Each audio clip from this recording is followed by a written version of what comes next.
রবিবার মানেই ছুটির দিন, বাড়িতে বসে জমিয়ে খাওয়া দাওয়া। কিন্তু এই গরমে জমিয়ে খাওয়া দাওয়া করতে একটু ভয়ই করছে। আজকে মিঠাইকে স্কুলে পাঠাতে হয়নি বলে নিজের পছন্দ মতো গরমের উপযুক্ত কিছু খাবার আমি বানিয়ে নিয়েছি।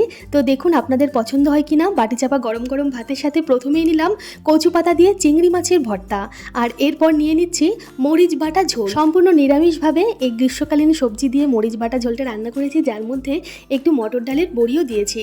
খুব তাড়াতাড়ি এইসব রেসিপি আপনাদের সাথে শেয়ার করব, আপনারা সাথে থাকবেন। আর গরমের উপযুক্ত একটু কাসন পোড়া রুই মাছের ঝোল করেছি আমি, এটাতে একটু আম বাটা দিয়েছি। গরমকালে কিন্তু এরকম হালকা পাতলা মাছের ঝোল খেতে বেশ ভালো লাগে। তার সাথে মিষ্টি মিষ্টি কাঁচা আমের চাটনি রেখেছি, ঘরে বানানো দুটো কালাকাঁদ রেখেছি, যার রেসিপি আগেই চ্যানেলে দিয়েছি। এছাড়া এক টুকরো পাতিলেবু, দু টুকরো শসা আর এক টুকরো পেঁয়াজ রেখেছি।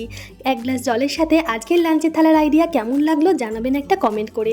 ভালো লাগলে লাইক করতে ভুলবেন না। রেসিপিগুলো জানতে কিন্তু সাথে থাকতে হবে।